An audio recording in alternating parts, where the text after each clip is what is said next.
நேர்மை, தன்னம்பிக்கை, வாழ்க்கைக்கு தன்னம்பிக்கை எவ்வளவு அவசியம். இந்த மாதிரி பல அம்சங்களை கொண்டதுதான் ஆண்டாள் எழுதிய பாடல்களுடைய புத்தகம். சின்ன வயசுலயே கண்ணன் பத்தி கேட்டு கண்ணன் மேல ஒரு காதல் வந்தாச்சு. கொஞ்சம் பெரிய குழந்தையாக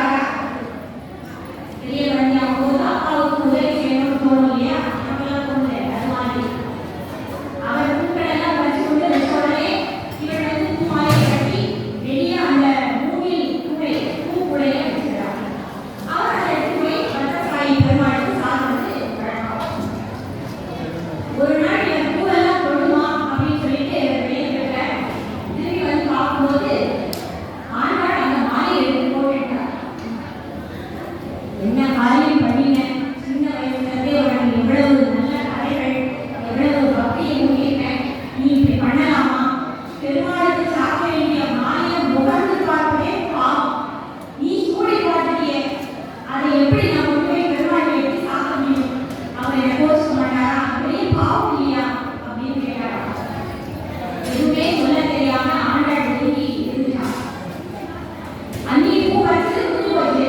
அப்புறம் மறுநாள் நினைச்சோட பூமா மாலையை கட்ட முடியலையே, பெருமாளுக்கு சாப்பிட முடியலையே, அந்த சூடி கொடுத்த மாலையை அப்படியே தனியா வச்சு பெருமாளுக்கு ஏற்க மாட்டார். நம்ம நாளைக்கே போடலாம். ஆனா இன்னைக்கு நம்ம மாலை சாப்பிட முடியாம போயிடுச்சு. ஒரே ஏற்றம் கவலை. அந்த கவலையிலேயே கண்ணை அசந்தார். அப்ப அந்த பெருமாள் வடபத்திர சாயி பெருமாள் அவருடைய மனதில தோன்றி, விஷ்ணு சித்தரே, நீங்க கவலைப்படாதீங்க, எனக்கே மாலை சாப்பிடல அப்படின்னு கேட்டாரா? மாலையை சாப்பிடையா? என் பொண்ணு உனக்கு போட வேண்டிய மாலையை நான் கூடி பார்த்துட்டா எப்படி வந்து கொடுத்து போட முடியும்? அப்ப நீ இன்னும் வாழ்க்கையா? அவன் மாலை போட்டு பார்க்கல. அவன் இதுக்கு முன்னாடியே அதுதான் பண்ணிட்டு இருக்கா. அவளுடைய சூடி கொடுத்த மாலையோட தான் இன்னைக்கு வரைக்கும் நான் விரும்பி சாப்பிட்டுக்கிறேன். நீ ஏன் அந்த சூடி கொடுத்த மாலையை தான் எனக்கு வேணும், அதை கொண்டு சாப்பிடாம இல்லையே அப்படின்னு கேட்டாராம். கேட்டாச்சு கேட்டாராம். எப்பேற்பட்ட பக்தி ஆண்டாளுடைய பக்தி! அப்படி ஒரு பக்தி. அதுல இருந்து ஆண்டாளுக்கு சூடி கொடுத்த சுடர்கொடி அப்படின்னு பேர் வந்ததே அதனாலதான். இன்னைக்கும் திருமலையில திருப்பதியில பிரம்மோற்சவம் நடக்கும் போது ஸ்ரீரங்கத்திலிருந்து ஆண்டாள் சூடிய மாலைகள் தான் பெருமாளுக்கு போடுறது. உங்க எல்லாருக்கும் தெரியும்.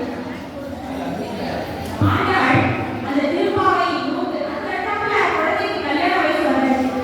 கல்யாணம் பார்க்கணுமா? மாப்பிள்ளை பார்க்கணும். அம்மா எனக்கு தெரிஞ்ச முடிஞ்ச அளவுக்கு மாப்பிள்ளை பார்த்து கல்யாணம் பண்ணி கொடுக்கணும். வளர்ச்சி நல்ல இடத்துல கல்யாணம் பண்ணி கொடுக்கணும் அப்படின்னு சொன்னாராம். பெருமானை நன்றி. பெருமாள் பத்திரசாயி பெருமாளை தவிர வேற யாரையும் நான் மனவாளாக கொள்ள மாட்டேன்.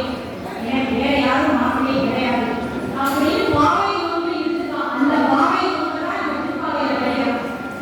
திருப்பாவையில அதிகாலையில கடந்த தோழிகளோட கூண்டு எந்திருந்து நீராடி பாவை நோன்பு இருந்து அந்த கண்ணபிரானை அடைந்ததாக சரித்திரம் சொல்கிறது. நாச்சியார் படி பாடல்கள் 143 பாடல்களையும் கண்ணனுக்கும் ஆண்டாளுக்கும் உள்ள அந்த பாடல் மட்டுமே சொல்லப்படுறது. ஆனா திருப்பாவையில் அப்படி கிடையாது. ஆண்டாள் எல்லாரையும் பக்தியா இருக்கும் அப்படின்னு தான் சொல்றாங்க. இந்த ஆடி புகழ் நாள்ல ஆண்டாளை பற்றி உங்களுக்கு எல்லாம் பேசுறது